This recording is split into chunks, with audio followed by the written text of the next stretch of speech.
Paz do Senhor. Por favor, tome um assento. Muito obrigado. Nós temos um tempo para iniciar, um tempo para o término e muita coisa para falar. Então, vamos ao que nos interessa. Nós vamos ler um texto, Apocalipse 1:19. Lê Apocalipse 1:19. 1:19. Quem não estava aqui ontem, por favor, faz assim com a mão. Estou vendo ali que a serva do Altíssimo está acompanhada do seu digníssimo. Muito bem. E por amor a vocês que não estavam aqui ontem, eu vou recapitular aqui bem rapidamente, porque a gente construiu um caminho ontem, introduzindo o seminário, falando da importância do Apocalipse, que ele é um livro para a igreja. Isso se depreende no versículo 1 do capítulo 1, diz que um livro é a revelação de Jesus Cristo, a qual Deus lhe deu para mostrar aos seus servos as coisas que brevemente devem acontecer. Eu falei sobre um pouco da historicidade em torno de João. João era o único apóstolo vivo que foi preso por Domiciano. A tradição diz que ele foi lançado na fornalha, na caldeira de azeite fervente, da qual saiu ileso. E por isso João foi desterrado na ilha de Patmos. E foi exatamente de Patmos, a ilha mortal, talvez devido à natureza sombria da ilha, por isso que o nome é Patmos. Ele foi arrebatado em espírito aos céus e viu Cristo glorificado, as vestes de Jesus vai até os pés, o seu cinto de ouro na altura do peito. É claro que quando você lê a descrição de Jesus aqui no capítulo 1, você começa a ver um Cristo meio que estranho, porque enquanto as vestes até os pés é um sumo sacerdócio, é uma autoridade judiciária, um cinto de ouro na altura do peito é dignidade sacerdotal, os cabelos brancos fala de deidade, de pré-existência, de eternidade, os olhos como chama de fogo já começa a mudar a figura, né? Meio estranho, né? Mas isso fala dos olhos penetrantes que tudo vê, a espada que sai da sua boca. É claro que Jesus não tem uma espada literalmente, isso fala do poder da vida, da morte. Os pés como de latão reluzente, assacalhado na fornalha, fala de pés de juízo, de justiça, que você sabe que prata na Bíblia representa resgate e salvação, dependendo do contexto. Ouro fala da glória de Deus e a sua realeza, e o bronze fala de justiça e juízo. É que quando ele morreu, ele estava completamente despido, estava descalço, evidentemente, mas quando ele vir para reinar no milênio, ele vem com pés de justiça e de juízo. O seu rosto como o sol, quando na sua força resplandece, fala da sua glória, fala da sua moral. Eu falei sobre a descida de Jesus do mundo dos mortos. Antes, porém, por favor, projeta a imagem do mundo dos mortos, por amor aos que não estavam aqui ontem. Olha só a imagem do mundo dos mortos. Jesus morreu aqui está Dimas, Gestas. Ele subiu, o corpo vai para a sepultura. Ele purifica o tabernáculo celestial, Hebreus 9, 22 até o 24. E depois ele vai no mundo dos mortos, que é o Hades. Aqui está o seio de Abraão, para onde iam as pessoas que serviram a Deus no Antigo Testamento. Ali está o lugar de tormento, para onde foram, vão e irão as pessoas que não serviram, não servem, não servirão a Deus. Aqui Jesus proclamou sua vitória no mundo dos mortos. Aqui que a morte tentou detê-lo, prendê-lo, retê-lo. Mas Lucas diz em Atos que era impossível a morte prendê-lo aqui. Isso significa que Jesus venceu a morte. Por isso que ele disse: eu tenho a chave, a autoridade sobre a morte e sobre o Hades, é a tradução correta, sobre esse ambiente aqui. Ele, quando subiu, levou o seio de Abraão para cima. Efésios 4, versículo de número 8. Quem morre hoje, salvo, vai para cima. Estão conscientes. Não existe inconsciência da alma. Eu falei ontem sobre Eclesiastes 9:10, 2 Coríntios 5:6, 5:8, Filipenses 1:23 também tem referência a isso. O próprio texto de Lucas 16, do 19 ao 31, tem alusão também à consciência. Não existe aniquilacionismo, não existe mortalidade da alma. Isso é invenção, até porque a alma não morre, a alma não dorme, a alma é eterna. Lembre-se disso, a alma é eterna. Deus formou o homem do pó da terra. Deus formou o homem do pó. Lembre-se que Deus não formou o homem deitado, tá? Deus formou o homem em pé. Assim como as tábuas do tabernáculo estavam em pé, uma engatada na outra, simbolizando que a igreja está de pé e que nós estamos aliançados, ligados um ao outro. Então, essa ideia daquele boneco deitado não existe, é em pé, tá? E Deus não fez um boneco aleatório, ele primeiro construiu a coluna vertebral. Deus não trabalha sem estrutura. Um ruído, um reboliço, osso no osso, nervo, carne, pele e espírito. É as etapas, o princípio. Deus não fere princípios.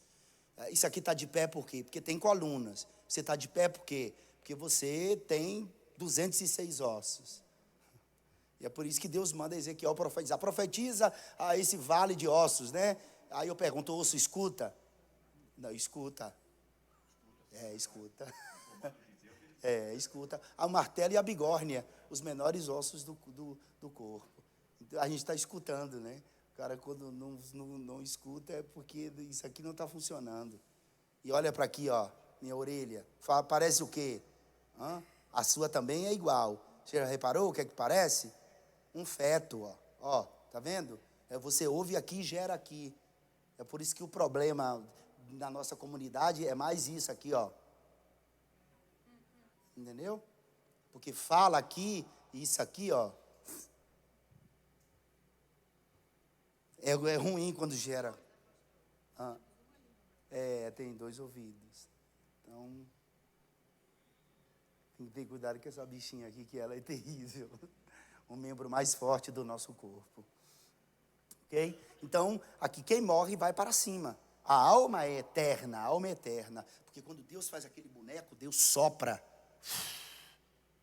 O tamanho do homem é o tamanho do anjo que visitou Abraão. Ok? Eu tenho até um livro, Quem Almoçou com Abraão. Lembra que foram 3? 2 foram para a casa de Ló. E o pai ficou lá na casa de Abraão, vamos comer. E Abraão disse, eu vou matar um cabrito aqui, eu vou fazer um guisado para nós. É bom quando Deus está comendo na nossa casa, hein? Bendito seja Ele para sempre. E nós paramos aqui. Os que não estavam aqui, nós temos uma dinâmica. Se você não entendeu o assunto, você pode perguntar dentro daquilo que a gente está abordando. E sempre eu vou perguntar. Se não entendeu, pergunta. Aí você me pergunta, ok? Vamos lá ler Apocalipse 1, versículo de número 19. Amados, algumas pessoas têm apostila. Hoje a irmã Sara, com coraçãozão, a pedido do pastor, ela acabou rodando umas apostilas para mim, porque a gente foi fazer umas apostilas. Eu passei as apostilas por $20, o e-book por $30. Só para fazer ele, paga quase $25 um. Então, um e-book com 90 páginas, $30 não é nada. E a apostila é com 32 páginas, $20. Eu só tenho um e-book ali. Se você quiser adquirir, aí você vai ajudar. Eu tenho livros, eu tenho 7 livros escritos. Você pode projetar a imagem? Não teve como trazer os livros por conta da alfândega, gente. Problema, né? O negócio agora está meio apertado. Eu vendo os livros em e-book, tá? Se você tiver aquele instrumento, como é o nome daquilo? Kindle.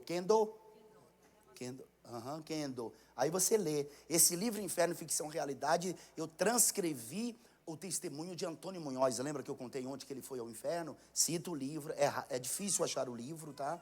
E tem esse livro, meu sermonário, A Minha Língua Grande. Aqui não tem fofoqueiro, mas você deve conhecer alguém, você dá de presente. A Inveja, Gadara, 50 Sermões, o Pecado. Aqui, ó, esses 7 livros, você paga só $30 pelos digitais, tá bom?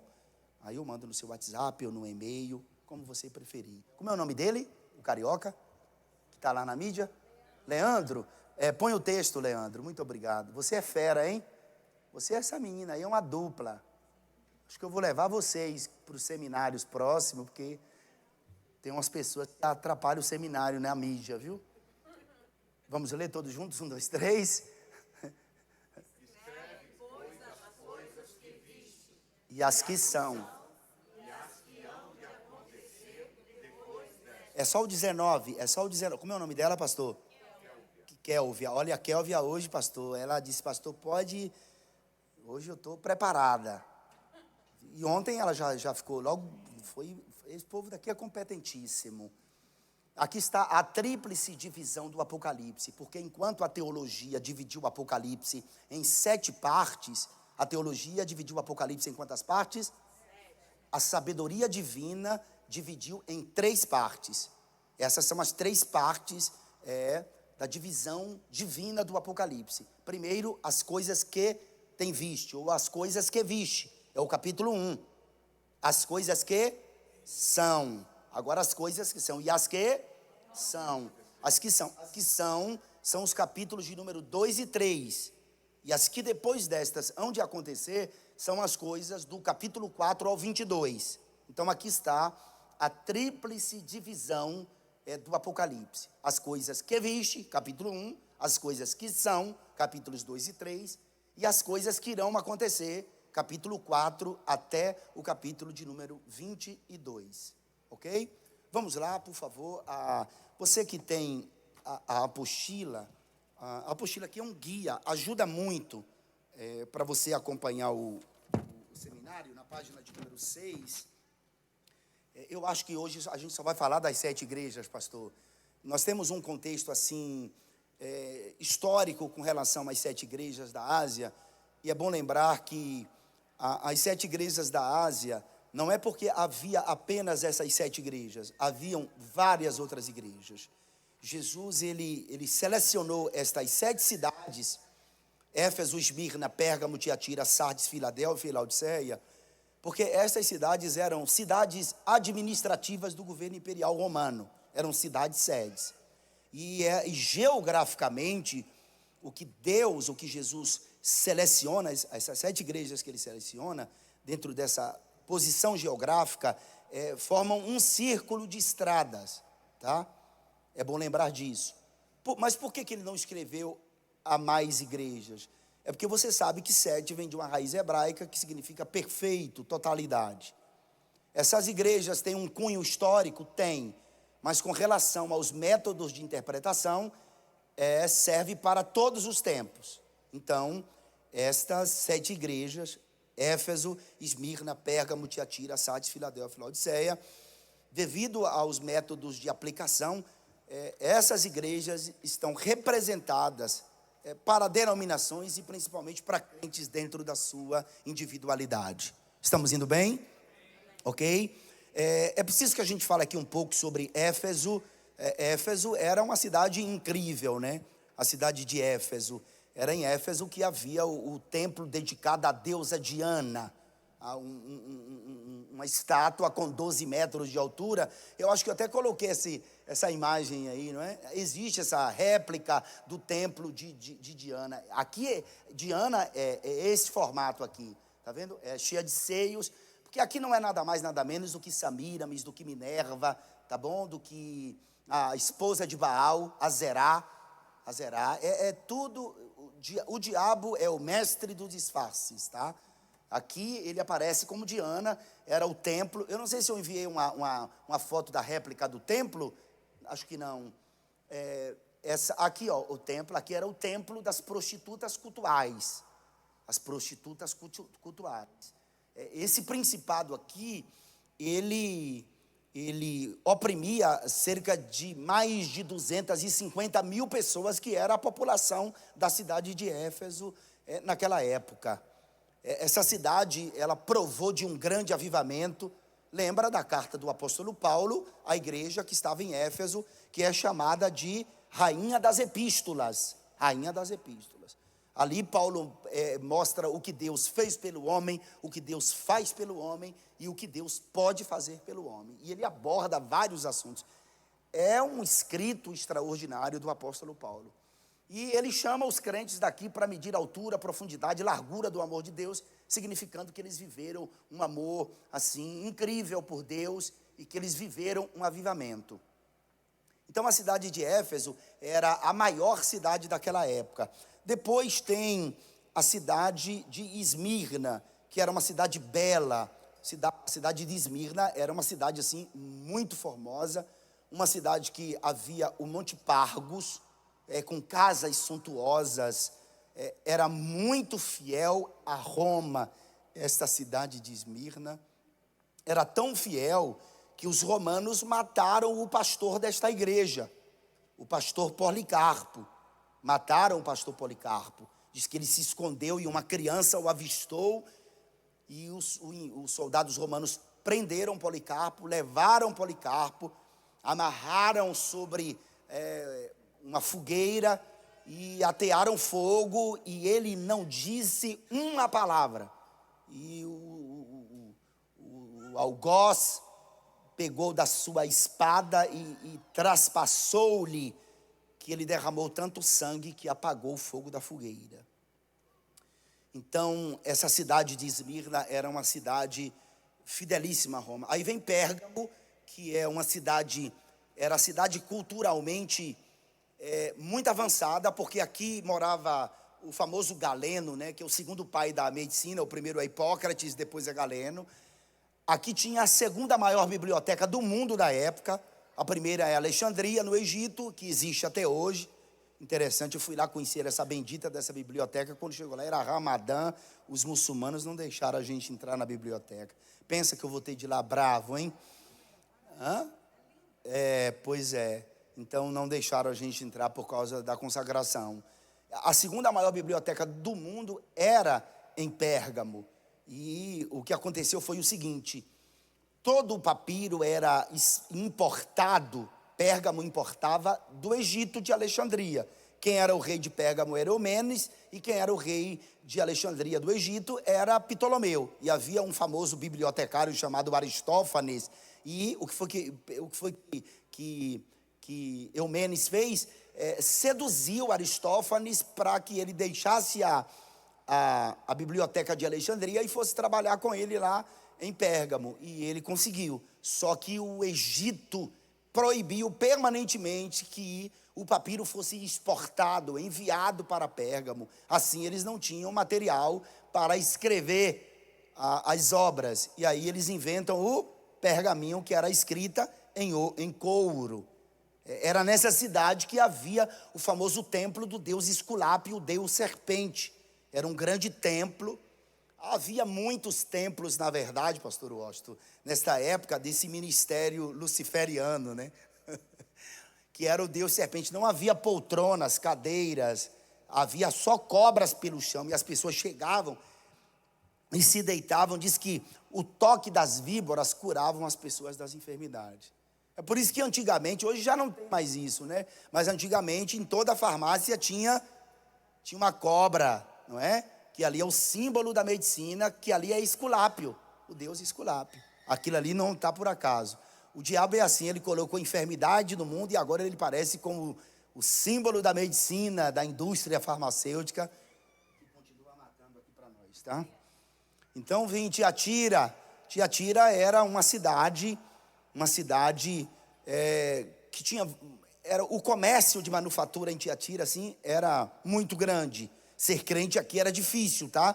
Ser crente aqui, ser comerciante era muito difícil, porque havia os grêmios, cada grêmio tinha um deus, e era necessário que se consagrasse o deus do determinado grêmio, para que você pudesse fazer parte daquela ala comerciante dentro da cidade de Tiatira. Depois vem Sardes. Sardes era uma cidade fortificada, ficava em cima do monte, em voltas assim, em volta íngremes, precipícios. Era difícil de invadir essa cidade. Só que 2 reis, num período de 100 anos de um para o outro, acabou invadindo essa cidade por 2 vezes, pelo mesmo local, e essa cidade perdeu a fama de ser uma cidade forte, fortalecida. Depois vem a cidade de Filadélfia, que era a mais nova das cidades. Era uma cidade que constantemente os habitantes daqui mudavam-se para uma outra cidade por causa dos constantes terremotos que tinha aqui na cidade de Filadélfia. Depois tinha Laodiceia. Laodiceia era conhecida como o lar dos milionários do mundo antigo. Seria hoje como Dubai, Beverly Hills. Essa cidade aqui é onde existia a famosa lampreta, técnicas avançadas de agricultura, tinha a ciência avançada, principalmente na área da oftalmologia. Era aqui que se guardava as moedas romanas, Haviam bancos de guardar as moedas romanas nessa cidade. Essa cidade era simplesmente uma cidade, assim, muito rica. Não é à toa que era chamada de o lar dos milionários do mundo antigo. Bom, isso aqui a gente já sabe, acredito. É só para relembrar, e é muito bom, né? A gente está relembrando as coisas. Mas eu pediria aqui o Felipe, não é? O Leandro. I'm sorry, guy. O Leandro, projeta para mim aquele castiçal de ouro com os nomes das 7 igrejas. Bom, isso aqui é uma exegese. Isso aqui é uma exegese. É uma exegese dos capítulos 2 e 3. Eu acredito que é mais interessante, é mais profundo você entender, Pastor Wagner, é mais interessante você entender, é mais profundo você entender as 7 igrejas dentro dessa perspectiva, ok? Isso aqui eu aprendi e vai estar no meu livro Apocalipse, há anos atrás, quando eu estudei cultura judaica. Isso aqui significa que a igreja, as 7 igrejas, elas representam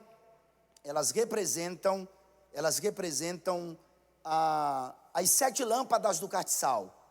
As 7 lâmpadas do castiçal.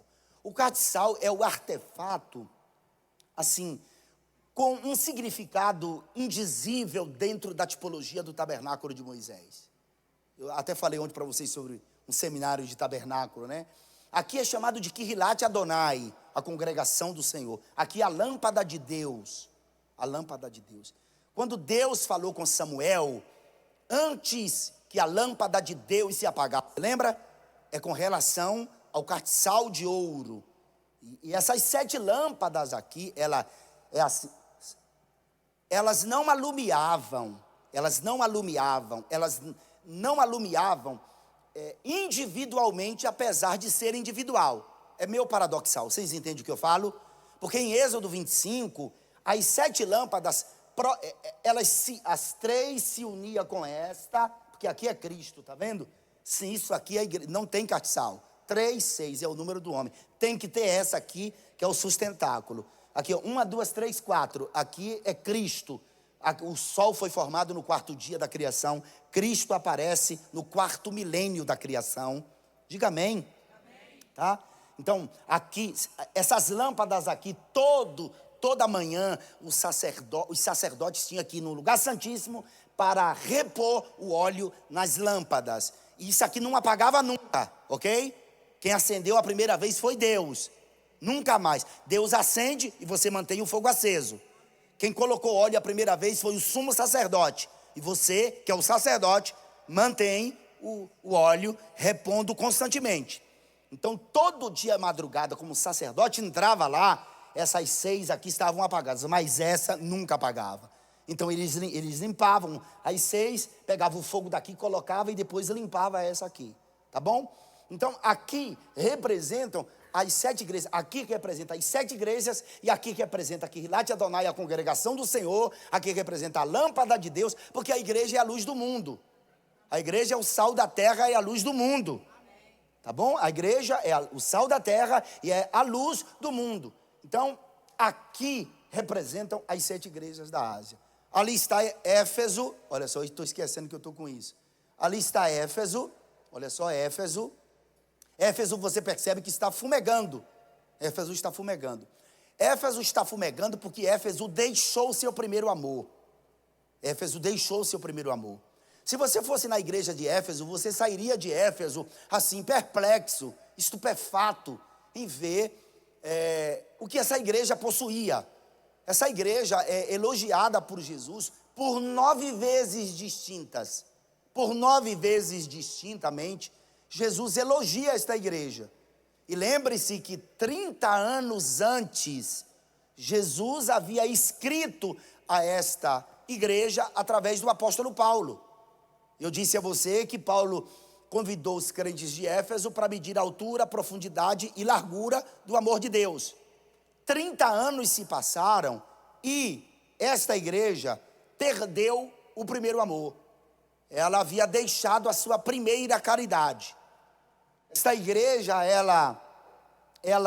como diz John Stott, John Stott diz que é como uma mulher que vive com um homem, mas não ama mais aquele homem. Assim a igreja de Éfeso é interpretada. Ela está fumegando porque ela está perdendo o seu azeite. Mas pastor, o que Jesus está fazendo aqui? Jesus está inspecionando a sua igreja. Ele está fazendo um exame para ver o nível de óleo em cada lâmpada, ou seja, o nível de comunhão de cada igreja para com ele. E é por isso que Éfeso está fumegando, porque perdeu a sua primeira caridade. Meus irmãos, a ortodoxia é boa? É sim. A igreja de Éfeso tinha a ortodoxia, conduz ao caminho, à religião, mas o que Jesus quer é fervor. Jesus quer que você seja um crente vibrante, um crente vivo em amor. Nós não podemos ser um crente que vamos ao culto, à igreja, por causa de uma guerra psicológica, porque temos medo de ir para o inferno. Nós servimos a Cristo porque nós amamos o Senhor. Nós o amamos intensamente. E sabe, essa inspeção que Cristo está fazendo a cada igreja, representa Ele inspecionando a nossa vida, a minha e a sua, as nossas vidas. Se de fato ainda a gente mantém aquele fogo aceso em nós, aquele fogo aceso. Vocês estão aqui, hoje não é dia de, hoje, hein, pastora Ana?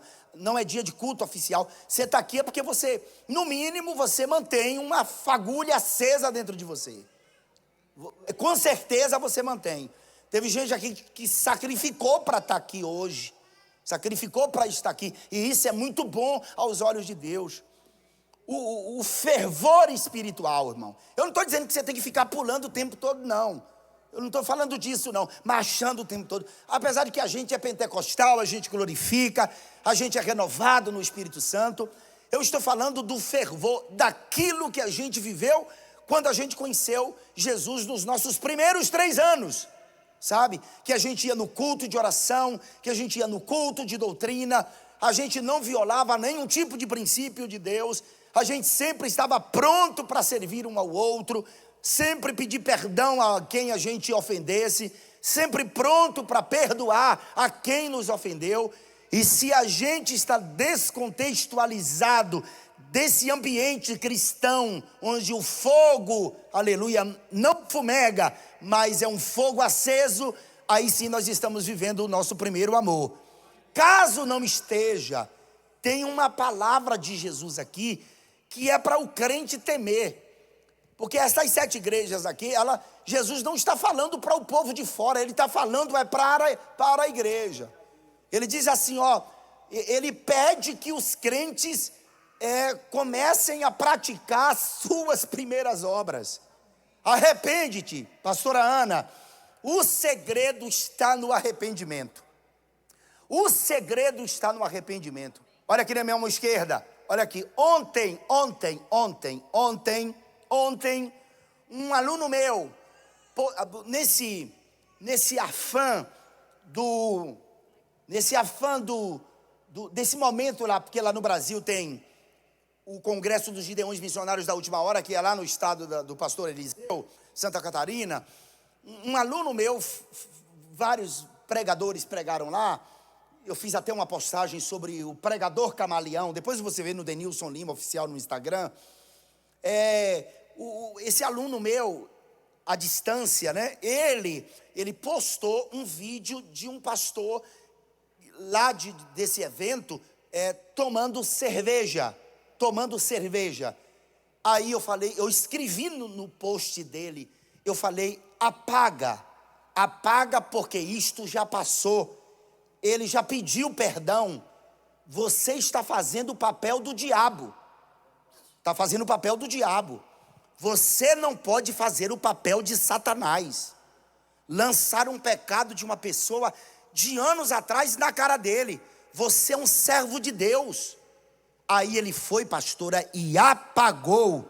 Ele apagou post: pastor, muito obrigado, meu pai. Ó, um cara de mais de 40 anos, meu filho, está repreendido. Mas foi obediente. Gente, o arrependimento, gente, arrependimento. Arrependei-vos e pratica as primeiras obras. Lembra-te onde caíste. Meus irmãos, olha o amor de Deus. Vocês estão entendendo? Olha o amor de Jesus. Lembra-te, pois. Tem gente que briga aqui na igreja, um exemplo, briga aqui na igreja, vai congregar em outra igreja, e o pastor da outra igreja recebe o rebelado, o rebelde, sem se comunicar, um exemplo, com o pastor Eliseu, para saber o motivo que aquela família chegou lá. Aí recebe lá, vai dar problema do mesmo jeito. E se saiu daqui, porque ninguém é forçado a andar num lugar que não queira, mas se você tiver que sair daqui, que você não vai, um exemplo eu estou dando, conversa com o pastor, pede a bênção, vai debaixo da bênção. Por que eu tenho que pedir a bênção, pastor? Porque essas cartas aqui não foram escritas assim, direcionalmente à igreja, é ao pastor, é o anjo da igreja, que alguns interpretam esse anjo como sendo um anjo espírito. Ô pastor, não tem como ser um anjo. O senhor congrega com quem mesmo? Eu congrego com um anjo. Cadê ele? A gente não vê não. Como que não? O anjo da igreja é o pastor da igreja. E esta carta, ou estas cartas, eram lidas publicamente no púlpito de cada igreja. Aprendi que o Senhor Jesus não fala com a igreja se não falar com o pastor primeiro. Perfeitamente, pastor. Autoridade. Perfeitamente. Deus fala com Moisés. Deus fala com Moisés. E eu vou falar uma coisa para vocês, e eu já quero logo dizer, eu não sou pastor de igreja. A minha congregação só tem uma mulher, um menino, 3 cachorras, 2 gatas e 6 galinhas. É minha congregação. Tá bom? É minha congregação, irmã Sara. É essa aí. O pastor Eliseu, que é pastor de igreja. Eu tenho pastor. Eu não sou pastor de igreja.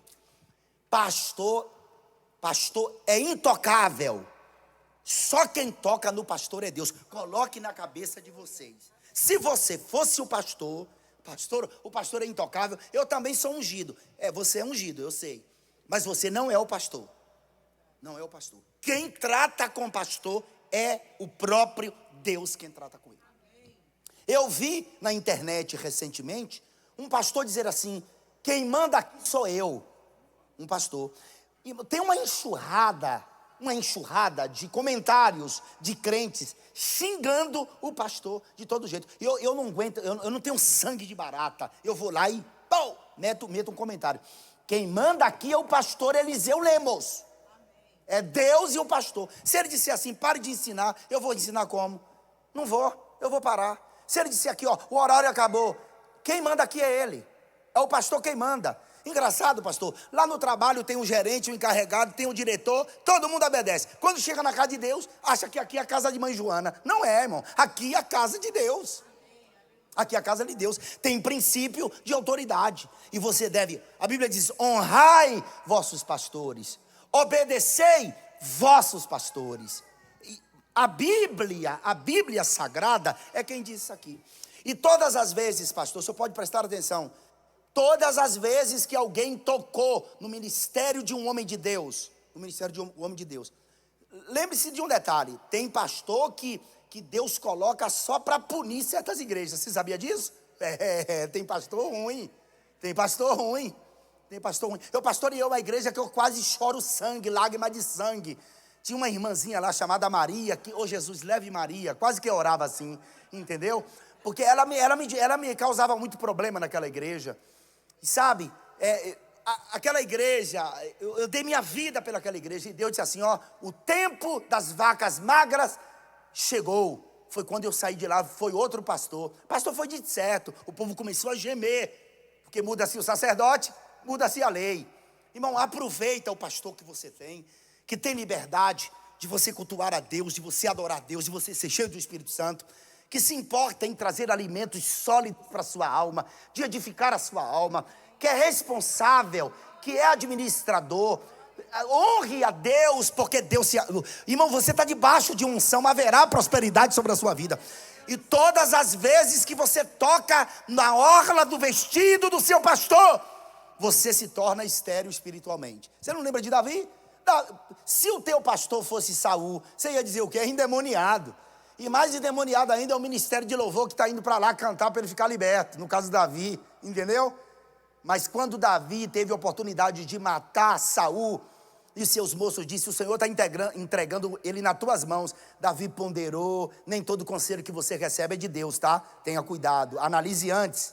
Davi disse assim: Deus não mandou fazer isso aqui não. Mas ele, já que ele está aqui, Davi pegou e cortou um pedaço da orla do vestido de Saul. A orla do vestido é autoridade, gente. Você não lembra da mulher do fluxo de sangue? Se eu apenas tocar na orla do seu vestido, que era ele tinha uma túnica, o talit gadol, que ia até aos tornozelos, que é um talite longo, abaixo tinha o tzitzi, não é? Que os judeus hoje usam assim, uns negócios brancos assim, não é? Quem já viu? Lá ele usava no talite, é como se fosse uma manta, aí juntava-se 8 fios e dava 5 nós. 5 nós é o Bereshit, Shemot, Vaikra, Bemidbar e Devarim, os 5 primeiros livros da Bíblia. Os 8 fios juntos é telos, telos em grego é propósito, significando que Cristo é o propósito de Deus para a salvação da humanidade. E que ele estava contextualizado com a Torá. E a mulher disse: eu vou tocar. Ali a orla é a autoridade. Quando ela tocou, ela saiu virtude de Jesus. E lá em Pernambuco, o irmão estava pregando e ele disse, aqui a mulher dizia que eu vou bulir em Jesus. E quando ela buliu em Jesus, Jesus disse: alguém me buliu.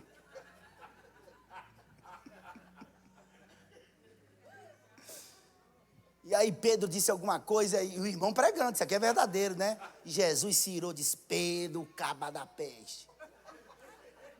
Tu não está vendo que saiu de mim faísca? É.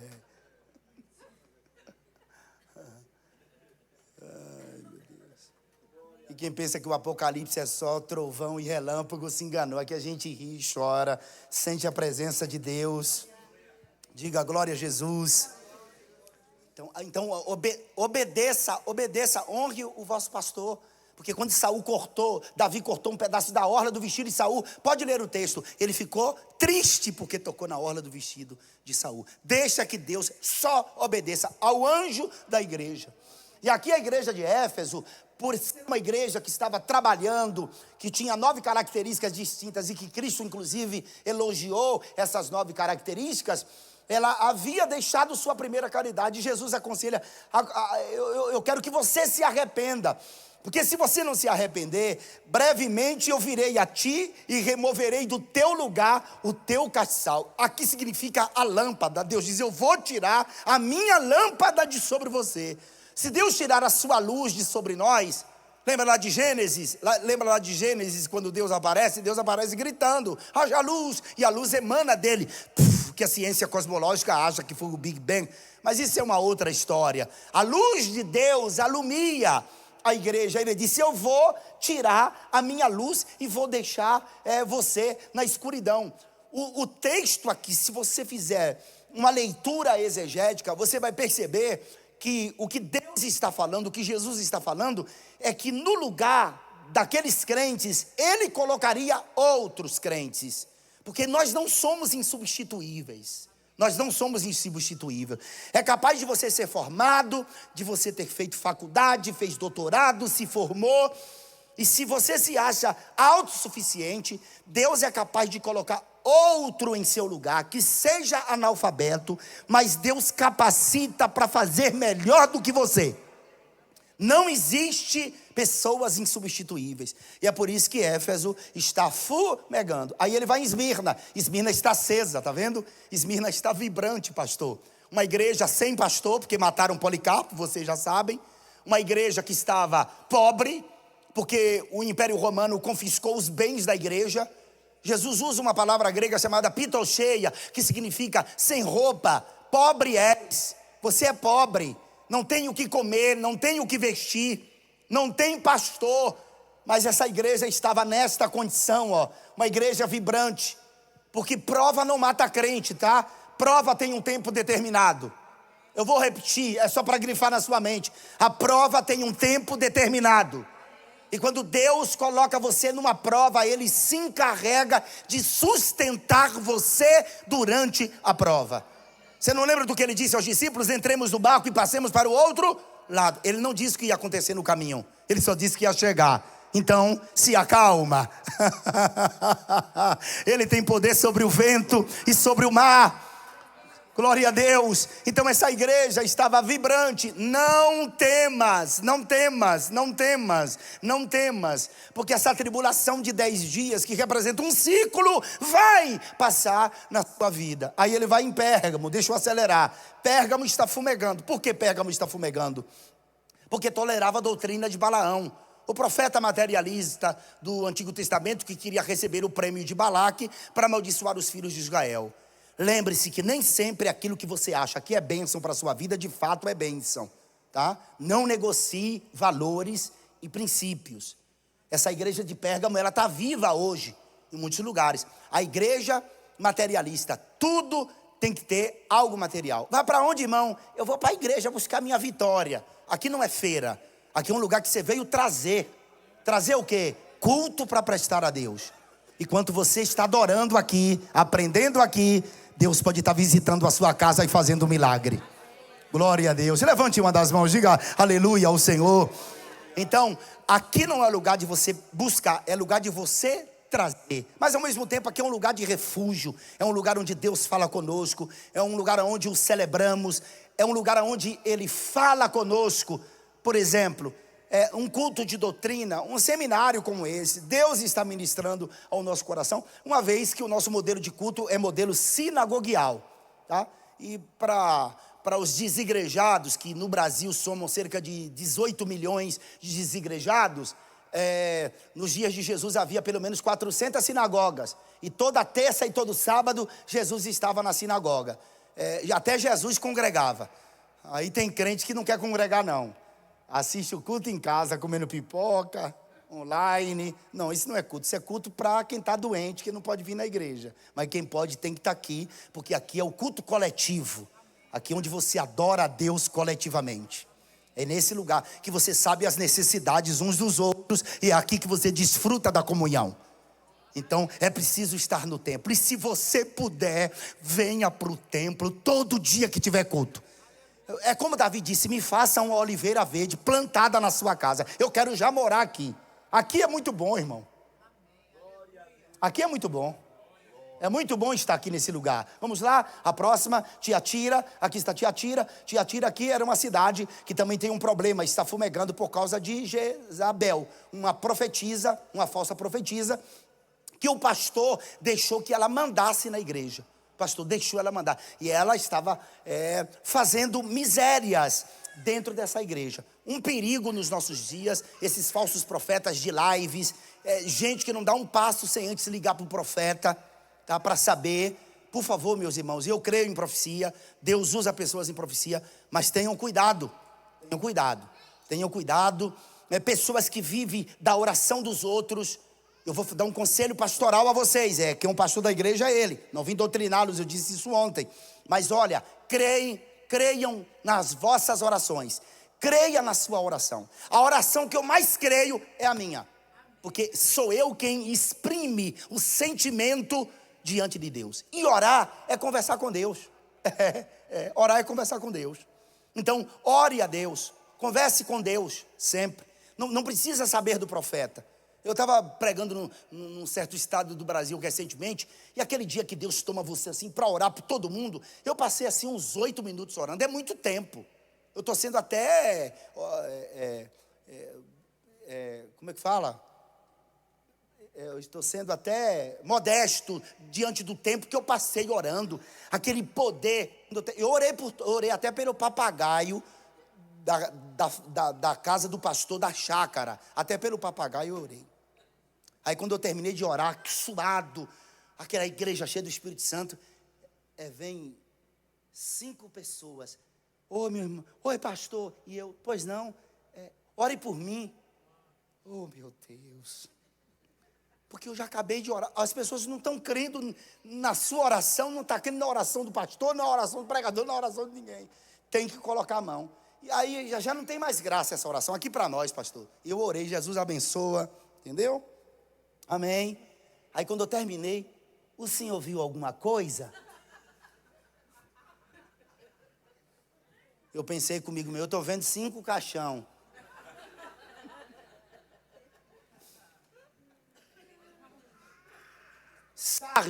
Sardes era uma igreja que estava fumegando porque perdeu a aparência. Filadélfia era uma igreja que vivia de aparência. Ela estava contextualizada com a cidade que havia sido invadida por 2 vezes, por 2 reis, no período de 100 anos um para o outro. Filadélfia estava vibrante, é a igreja mais fraca das 7. Mas Jesus não está atrás de igreja, Jesus não está atrás de crentes fortes. Ele está atrás de crentes que não negam o seu nome.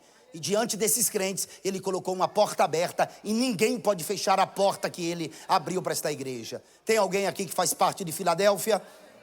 Esta igreja é Laodiceia, é a igreja que Jesus vai, e quando chega em Laodiceia, essa igreja está completamente apagada. Esta igreja está completamente apagada. Essa igreja Jesus não pôde entrar, porque essa igreja fechou a porta. Lembre-se que aqui tem 1, 2, 3, 4, 5, 6, 7 igrejas. São 7 igrejas, não são? Sim, são 7 igrejas, mas ao mesmo tempo são 2 igrejas. Porque Éfeso, Pérgamo, Tiatira, Sardes e Laodiceia são 1, 2, 3, 4, 5, são as 5 virgens loucas que perdeu o azeite.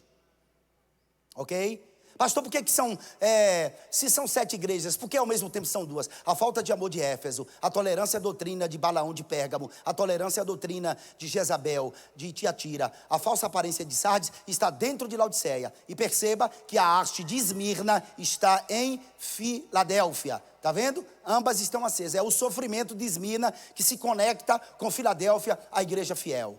Pergunto para vocês, quantas igrejas são? 7, mas são 2. Para quem Jesus abriu portas? Para quais igrejas Jesus abriu portas? A primeira porta que ele abre é para Filadélfia. E a segunda porta para Laodiceia. Jesus encontra a porta aberta que ele abriu. Eis que diante de ti pus uma porta aberta e ninguém pode fechar. Não é porta de dinheiro, é porta de comunhão, é porta de evangelização, é porta de missões. A igreja manteve esta porta aberta. Laodiceia fechou a porta que Jesus abriu para ela. E quando Jesus percebe que esta igreja, ela fechou a porta, Jesus diz algumas coisas para esta igreja que são coisas completamente desagradáveis. E Jesus fala que esta igreja, ela possui 5 características do diabo. Repete após mim: 5 características do diabo. Quais são elas? A primeira: miserável. Tu és miserável, tu és desgraçada, tu és pobre, cega e você é nua. Então essa igreja tem 5 características do diabo. É misericórdia, porque perdeu a misericórdia. Ela perdeu a misericórdia. Ela é desgraçada, porque ela perdeu a graça de Deus. Misericórdia e graça são irmãs gêmeas. Graça, dentro da linguagem hebraica, significa aquilo que protege a sua vida. Repete após mim, diga: graça é aquilo que protege a minha vida. Graça é favor imerecível, dentro de uma tradução rasteira. É você receber aquilo que você não merece. Mas a misericórdia é você não receber o que merece. E o que era que eu merecia, pastor? A condenação. Mas a graça pulou na frente e disse não. Então essa igreja perdeu a misericórdia, perdeu a graça. É a igreja do nosso tempo, Laodiceia. A igreja dessa pós-modernidade. Ela é miserável, desgraçada, ela é pobre, porque ela não tem nada mais que o dinheiro. E olha que essa igreja aqui, ela é muito rica financeiramente. Tanto que ela diz: rico sou e de nada tenho falta. Mas Jesus diz: você é pobre. É como diziam os Rockefellers, né? O homem mais pobre que eu conheço é aquele que não tem nada mais do que o dinheiro. Aí ela é miserável, desgraçada, pobre, ela é cega, porque perdeu a visão de Deus. E ela é nua, porque ela promove escândalos. E essa igreja, além disso, dessas 5 características de Satanás, essa igreja, ela perdeu, pastor, a natureza, a glória de Deus e a sua realeza. Tanto que Jesus disse assim: aconselho-te que compre ouro provado no fogo para que te enriqueça. Põe para mim, por favor, minha filha, Apocalipse capítulo de número 3, por gentileza. Jesus disse assim: aconselho-te que compre ouro provado no fogo para que te enriqueça. 3, 14, 15, 16 e 17. Põe o 18, o 3, 18 e o 19. Jesus disse assim: aconselho-te que compre ouro provado no fogo. O ouro aqui não é o verraza, rav, seliomé, ová de sabaô. Não é a moeda corrente, não é o metal, gente. O ouro aqui, o metal a igreja já tem, porque ela é rica. O ouro aqui é a natureza de Deus e a sua glória que a igreja havia perdido.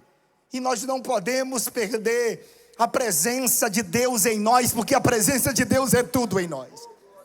E ele diz: aconselho-te que compre de mim ouro, compre de mim ouro provado no fogo, para que te enriqueces, vestiduras brancas para que te vestirem. Isso aqui fala do sacerdócio.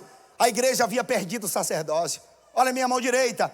Vocês estão aqui para trabalhar, não para dar trabalho. Trabalhem, se alinhem com o pastor, ganhem vidas para Jesus, gerem outras ovelhas. Não percam as vestes sacerdotais, porque nós somos sacerdotes, pastor. Um sacerdócio espiritual. Então nós somos sacerdotes. Trabalhem para Deus. Vou dizer uma coisa para você. Você não quer que Deus proteja você por você ser estrangeiro aqui? Deus também não abre mão do seu chamado. Agora você só executa o seu chamado se você determinar-se a cumprir o seu chamado. Quem deseja, é preciso você desejar. Eu queria que você falasse, vamos tornar dinâmico isso aqui, né? Fale pelo menos para uma pessoa aí, diga: deseja executar o seu chamado, exercer o seu chamado. Você precisa exercer o seu chamado. Todo mundo aqui foi chamado para alguma coisa. Todo mundo aqui foi chamado para alguma coisa. E vestes brancas para te vestires, a fim de que não se manifeste a tua vergonha, e colhire para os olhos. Volte a olhar para o céu outra vez. Se você está olhando só para a terra, volte a olhar para Deus. Olhe para cima, porque a nossa redenção vem de cima. A proteção veio de cima. O Espírito Santo veio de cima. Deus está em cima. Jesus veio de cima, foi para cima, voltará de cima. A misericórdia veio de cima. O socorro bem presente na hora da angústia vem de cima. E a igreja está indo para onde? Para cima também. Então olha para cima. Olha para cima, porque de cima para cima, em cima, é a nossa morada, a fim de que vejas. Agora eu gostaria, por favor, coloque para mim, querida, o versículo de número 15. O versículo de número 15. Olha o que diz o versículo 15 do capítulo de número 3. Conheço as tuas obras, que nem és frio nem quente. Antigamente a gente entendia que o frio aqui era presbiteriano, o quente era assembleano. Não era? Era. E o morno era quem estava em cima do muro. Não tem nada a ver. Não tem nada a ver. É porque Laodiceia, apesar de rica, pastora Ana, ela não tinha fonte de água própria. Precisava importar água de Hierápolis e Colossos. Colossos era uma cidade onde tinha as águas refrigerantes. E Hierápolis é onde existia as águas termais. Águas aí dos seus 60, 70 graus de temperatura, Celsius, né? Águas medicinais. Quando Jesus está falando para Laodiceia, tu não és frio nem quente, você é morna, é porque tantas águas que saíam de Hierápolis, muito quente, por uma tubulação de cerca de 20 milhas e chegavam em Laodiceia, as águas estavam mornas. E as águas que saíam lá de Colossos, refrigerantes, frias, geladas, depois de percorrer também cerca de 20 a 25 milhas, chegavam também em Laodiceia morna. Então a igreja se tornou aquilo que era as águas que chegavam em Laodiceia. Morna. Quem gosta de água morna aqui, diga amém. Ninguém gosta. Então, pois é. Então a água morna. Mas pastor, então por que a igreja não era quente e não era fria? A igreja não era quente porque as águas medicinais representam saúde. Jesus está dizendo: vocês deixaram de ser saúde para Laodiceia. A igreja não é fria. Lembra daquele texto de Marcos, quando diz no capítulo 10, bem-aventurado aquele que dá um copo de água fria, que é psúcuros em grego, que significa água gelada, calor da Palestina. Alguém vai lá e dá um copo de água fria, é um refrigério. Então Jesus estava dizendo: vocês deixaram de ser saúde para Laodiceia e deixaram de ser refrigério para Laodiceia.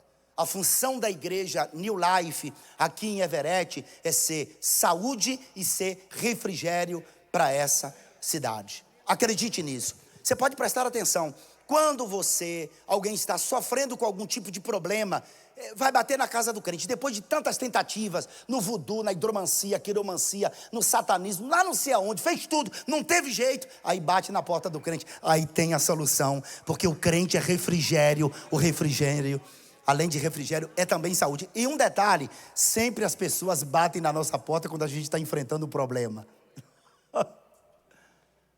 Já reparou? Sempre, sempre, sempre, sempre. Então, aqui está Laodiceia. Por favor, volte o castiçal de ouro, Felipe, volte o castiçal de ouro. O castiçal de ouro. Então, são duas igrejas. Pergunta alguém aí, é só por causa da dinâmica da aula. Pergunta alguém, que igreja você é? Pergunta aí. Em qual igreja você se enquadra? Eu sou Laodiceia, tá? Eu sou Filadélfia. Eu estou no estado de Sardes. Não, nós temos que ser Filadélfia. Nós temos que ser Filadélfia. Diante de nós uma porta Jesus colocou. Pastor, mas eu fechei a porta. Fechou a porta? Jesus está batendo na porta. Jesus está batendo na porta para que você abra esta porta. E se você abrir, Ele diz, eu entrarei, cearei contigo e tu comigo. Essa é a proposta de Jesus. Entenderam até aqui? Gente, é 21h04. Meu Deus, não tem tempo. 15 minutos faltam, gente. Meu Deus. Nós vamos para o capítulo 4. Eu preciso amarrar os assuntos, pastor, para a gente já passar para outro, ok? Estamos aí? Vamos lá? Vamos lá? Capítulo 4. E eu serei breve. Ô Catiusca. O meu nome dela, pastor? Como? Kélvia. Ô Kélvia, põe o capítulo 4, Kélvia.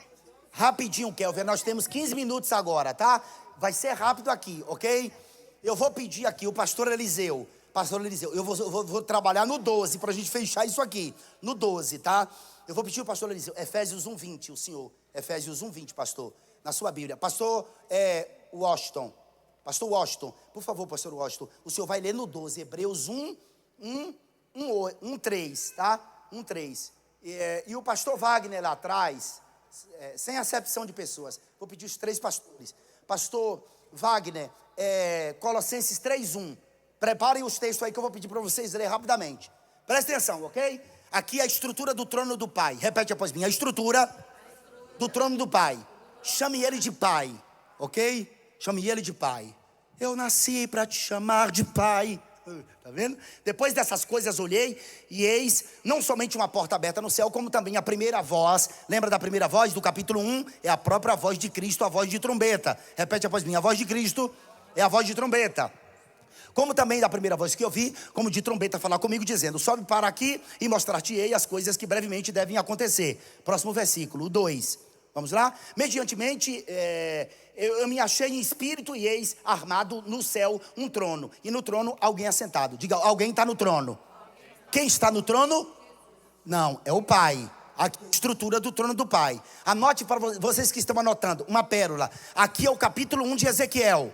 Tá bom? Ezequiel 1 é Apocalipse 4, tá? Assim como Zacarias 2, Zacarias 8, Zacarias 12 é Apocalipse 19, Zacarias 14 é Apocalipse 20, Joel 3, 2, Sofonias 3 é Apocalipse 19, ok? Depois você me pergunta e eu falo, tá bom? Então aqui é o capítulo 1, Ezequiel viu a estrutura do trono do Pai. Então aqui é a estrutura do trono do Pai. E esse que se achava era semelhante, diga semelhante, no aspecto a pedra de jaspe, diga jaspe. Ele está na aparência, diga na aparência. Ele está na aparência porque ele é espírito. Deus João 4:24. Deus é espírito, importa que os que o adoram, adorem em espírito e em verdade. Então Deus é, quem tem o corpo é o Filho. Quem tem o corpo é o Filho. Pega essa, tá? E guarda. E ele está na aparência jaspe, santidade, sardônio, vermelho, justiça. E ao redor do trono é um arco celeste, não é íris. A tradução correta é celeste. Deus é Deus de aliança. E é semelhante à esmeralda, é verde, esperança. Então no trono tem alguém assentado, é o Pai. Ele é santo, no trono tem justiça e juízo, tem aliança e tem esperança. Próximo versículo, o 4. Pode ir passando. Ao redor do trono, 24 anciãos são representativos. Não são anjos, porque anjos não têm tronos, não têm coroas. Próximo versículo. Esses anjos aqui, Do trono saíam relâmpagos e vozes. É a estrutura do trono do Pai. Os 7 espíritos, não é que Deus tenha 1, 2, 5, 6, 7 espíritos. É o espírito sétuplo, que está em Isaías capítulo 5, capítulo 11, versículo de número 2. E está na sua apostila, aqui na página de número 8, bem em cima, ok? Sobre os 7 espíritos de Deus, que é o espírito sétuplo. Pode ir passando. O próximo versículo: adiante do trono como mar de vidro, e 4 seres viventes, que são os 4 querubins. Os 4 que fazem parte da estrutura do trono do Pai. São eles que voam levando o trono, porque o trono não é móvel, é imóvel. Vou repetir, não é que vocês não entenderam, é para só grifar. O trono de Deus é móvel. Não havia 4 coatitas, filhos de Coate, da tribo de Levi, que levava a arca nos ombros. Assim existe 4 querubins que levam o trono de Deus. Leva o trono de Deus. Salmos de número 18, não lembra? O trono de Deus é móvel. O trono dele está em todos os lugares aqui nessa noite. Onde tem adoração, o trono está, o Pai está. Então esses 4 querubins, eles têm 4 olhos. Um tem olho de leão, outro olho de rosto de leão, rosto de homem, rosto de boi e rosto de águia, representando os 4 evangelhos: Mateus, Marcos, Lucas e João. Pode passar adiante. O primeiro ser vivente, pode passar, tá vendo? O novilho. O terceiro tem rosto como de homem. E os 4 seres viventes, tendo cada um deles respectivamente 6 asas, eles são semelhantes aos serafins, estão cheios de olhos ao redor e por dentro. Não descansam nem de dia nem de noite. Aqui é uma linguagem para descrever que o louvor é ininterrupto, porque lá não tem noite, lá só tem dia. É um dia eterno. Lá não tem o tempo. Não descansam nem de dia nem de noite, proclamando. Eles proclamam a quem? Ao Pai. Eles dizem: santo, santo, santo é o Senhor Deus, o Todo-Poderoso, aquele que era, que é e que há de vir. Próximo versículo, pode ir. Quando esses seres viventes davam honras e ações de graças ao que se encontra sentado no trono, ao que vive pelos séculos dos séculos. O próximo, o 10. Os 24 anciãos prostrar-se-ão diante daquele que se encontra sentado no trono, adorarão o que vive pelos séculos dos séculos e depositarão as suas coroas diante do trono, proclamando, verso 11: Tu és digno, Senhor, e Deus nosso, de receber a glória, a honra e o poder, porque todas as coisas tu criaste, sim, por causa da tua vontade vieram a existir e foram criadas. Pode passar para o próximo, vamos lá? Agora capítulo 5, verso de número 1, ok? Estão aí? Se não entendeu? Pergunta: vi na mão direita daquele que estava sentado no trono um livro escrito por dentro e por fora, de todo selado com 7 selos. O próximo: vi também um anjo forte que proclamava em grande voz: quem é digno de abrir o livro e de desatar os seus 7 selos? 3. Ora, nem no céu, nem na terra, nem debaixo da terra, ninguém podia abrir o livro, nem mesmo olhar para ele. O 4. E eu chorava muito, porque ninguém foi achado digno de abrir o livro, nem mesmo de olhar para ele. Volte ao versículo 1, por favor. O versículo 1 do capítulo 5. Olha, tem alguma coisa aqui que não está certa. Vi na mão direita. No capítulo 4 é a estrutura do trono do Pai. É o Pai que está sentado. No capítulo 5, João diz que na direita do trono do Pai, tem um livro selado com 7 selos. O que é que está faltando aqui? Alguém sentado. Quem é ele? Jesus. Capítulo de número Efésios 1:20, pastor. O senhor pode ler? Efésios 1:20. Ele exerceu esse poder em Cristo, ressuscitando-o dentre os mortos e fazendo-o assentar à sua direita nas regiões celestiais. Então Jesus morreu, ressuscitou e se assentou à destra do trono da majestade do Pai. Hebreus 1:3. O qual, sendo o resplendor da sua glória e a expressa imagem da sua pessoa, sustentando todas as coisas pela palavra do seu poder, havendo feito por si mesmo a purificação dos nossos pecados, assentou-se à destra da majestade nas alturas. Então Jesus morreu, ressuscitou e se assentou à direita do Pai. Qual é o seu texto? Colossenses 3:1, por favor. Portanto, se vocês foram ressuscitados juntamente com Cristo, busquem as coisas lá do alto, onde Cristo vive, assentado à direita de Deus. Então Jesus morreu, ressuscitou, está sentado à direita do Pai. Mas vocês percebem que na direita do trono do Pai não está Cristo. Aqui está um livro selado com 7 selos. Quem é este livro? Não é Cristo, é um livro epistográfico.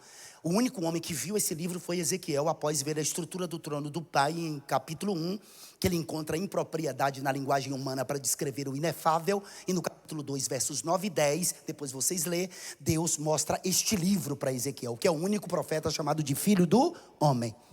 Que é um tipo de Cristo. Então olha aqui, aqui tem um livro. Cristo não está aqui, mas no capítulo 1 João viu Cristo glorificado. Significa que Jesus morreu, ressuscitou ao terceiro dia, ficou 40 dias com ele, ele subiu ao céu, cumpre-se Salmo 24, levantai, ó portas, as vossas cabeças, para que entre o Rei da Glória. Ele entra e se assenta à destra do trono da majestade. Mas o Pai não está aqui. Preciso que vocês compreendam 3 coisas. Quantas coisas? Vamos lá, o tempo está acabando. 3 coisas. Primeiro, Apocalipse é um livro para a igreja. Segundo, Apocalipse é um quebra-cabeça. É o método que eu desenvolvi para ensinar, dar o seminário. Foi o Deus que me deu. Número 1, Apocalipse é um livro para a igreja. Número 2, Apocalipse é um quebra-cabeça. E número 3, as 3 dimensões. Repete após mim, as 3 dimensões. Repete após mim, a dimensão é, a dimensão era, a dimensão será. Pergunta a você, João viu o nosso tempo? Sim ou não? Viu. Ele viu até o anticristo, tá? Então ele veio nesse tempo. Pergunta a vocês, quem escreveu o livro de Gênesis? Foi Moisés. Moisés escreveu Gênesis dentro de um processo retroativo. Gênesis é graça, é o livro da fé, é o livro da graça. Moisés viveu quanto tempo antes de Cristo? 1500. Depois de Adão, 2500. Deus pegou ele e colocou lá atrás. E ele escreveu, ó, Bereshit para Elohim et Hashamai. Lembra? Ele viu a criação, porque para Deus não tem ontem nem amanhã. Para Deus é hoje. Então João foi no passado? Foi. Ele viu a rebelião de Lúcifer no capítulo 12. Então 3 dimensões, era e será. Aqui João está na dimensão era, antes de tudo. Pergunto para vocês, Jesus existia antes de nascer aqui, sim ou não? Sim. Ele estava onde? No seio do Pai. Ele era o verbo. Ele naquerologos kai proston teon, kai rologos teon. No princípio era o verbo, e o verbo estava com Deus, e o verbo era Deus. Todas as coisas foram feitas pelo verbo, e sem ele nada do que foi feito se fez. Então Cristo estava como um mistério escondido. Colossenses 1, 26, capítulo de número 1, versículo 14 do Evangelho de João. Ele era um mistério escondido que estava no seio do Pai, na eternidade passada, mas que se revelou, encarnou. Não é reencarnação, encarnou. Ele tabernaculou entre nós. Então Deus pega João, pastor, e leva João ao era, antes de Jesus nascer aqui.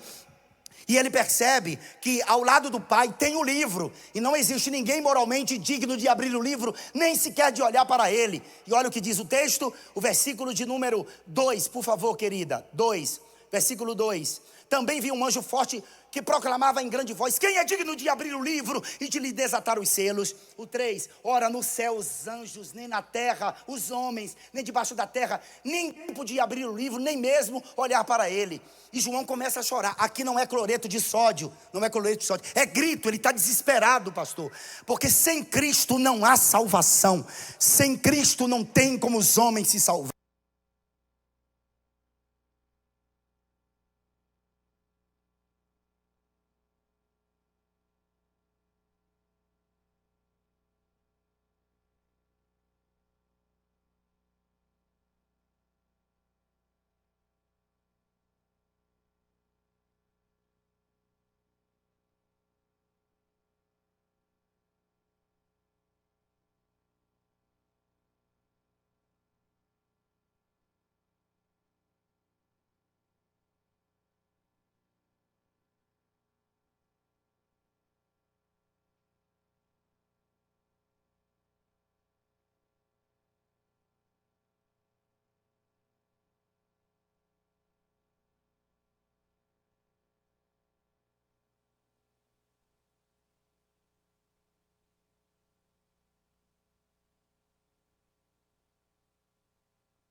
Cante com vontade.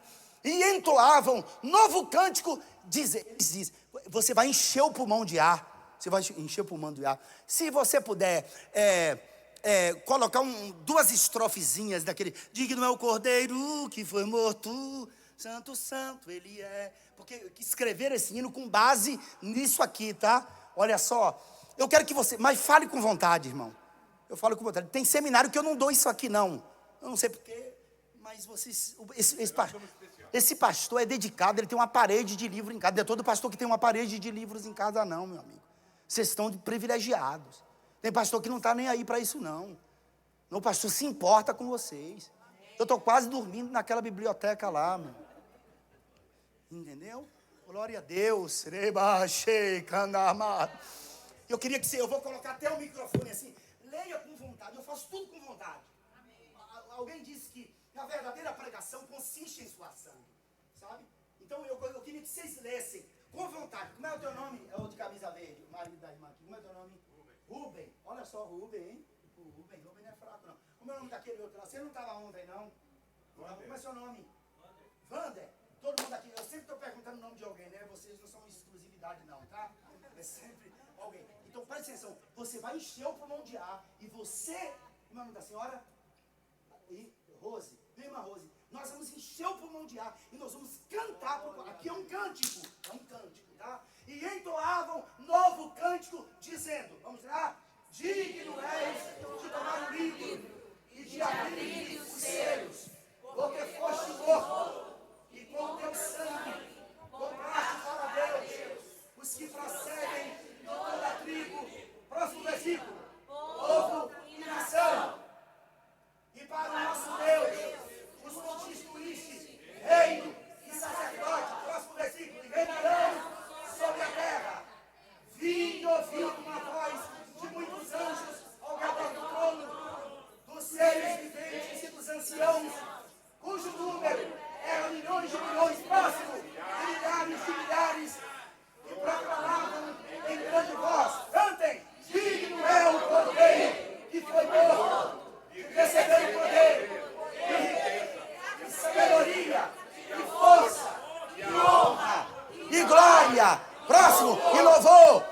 13, então ouvi que toda criatura que há no céu, olha para minha mão direita, toda criatura que há no céu, toda criatura, os anjos dentro das suas respectivas categorias, todas as criaturas que há nos céus e sobre a terra, toda criatura, presta atenção, toda criatura, pastor, os cães, os cachorros, o latido do cachorro, o balido da ovelha, o mugido da vaca, o reslincho do cavalo, o cântico da cigarra, tudo está adorando a Deus, meu irmão. Tudo está adorando a Deus, pastor. Tudo. O turvado leão. Tudo, o coachado sapo, tudo, o cântico do pássaro, tudo está adorando a Deus, tudo está adorando a Deus. E por favor, ouvi que é toda criatura que há no céu, os anjos, e sobre a terra, tudo que tem fôlego, e debaixo da terra, e sobre o mar, tudo que há no mar, os cardumes, a baleia azul, maior mamífero que existe, só o coração da baleia azul pesa 1.800 quilos, ela adora a Deus, tudo que há dentro do mar, e tudo que neles há, eu vou repetir, tá? Então ouvi que toda criatura que há no céu, sobre a terra, debaixo da terra, e sobre o mar, e tudo que neles há, estavam o quê? Então quando você vê um cachorro latindo, adorando, porque tem latido para aviso e tem lá, pelo amor de Deus, o pássaro cantando de manhã, pelo amor de Deus, meus irmãos, o pássaro cantando de manhã, pastor, quando você vê um pássaro cantando, ele está dizendo isso aqui, ó, aquele que está assentado no trono e ao cordeiro, seja o louvor, e a honra, e a glória, e o domínio, pelos séculos. Próximo versículo, olha o 14, e os 4 seres viventes.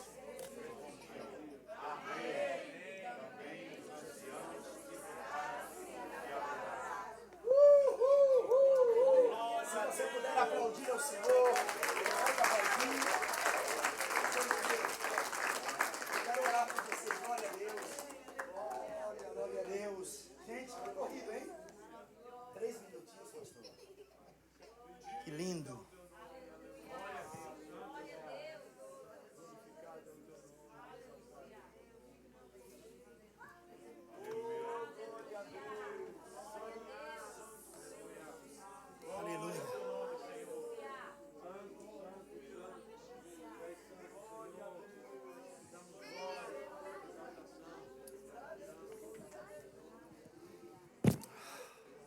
Eu oro pela tua igreja. Eu oro pelos seus filhos. Eu oro por todos quantos estão aqui. Eu sei que tu estás aqui. Eu sei que a sua presença está aqui. Eu oro pelos seus filhos, meu Deus. Essa é a bênção que eu sempre abençoo em todo o seminário, Pai. Que eles sejam benditos. Que sejam benditos. Tudo que eles colocarem as mãos, seja bendito. Abençoa-os. Abençoa as suas famílias. Visite as casas aqui representadas. Passa em cada cômodo desta casa. Visita, meu Deus, as necessidades dos seus filhos. E vai de encontro às mesmas, meu Pai. Concede o desejo do coração deles. Fortifica-os na graça, no conhecimento. Que tudo que está sendo dito, ensinado aqui, que eles possam guardar na tábua dos seus corações. Levanta pessoas aqui para o santo ministério, para ensinar. Levante mestres aqui durante esse aleluia, glória ao teu nome, Senhor. Levante pessoas aqui, capacite pessoas. Pai, que esse seminário, que possa existir o antes e o depois dele. Não por causa de mim, mas por causa desse tempo que o Senhor resolveu nos abençoar. Que seja um divisor de águas para a vida de muitas pessoas aqui. No nome de Jesus eu os abençoo, para a glória do seu nome. Amém.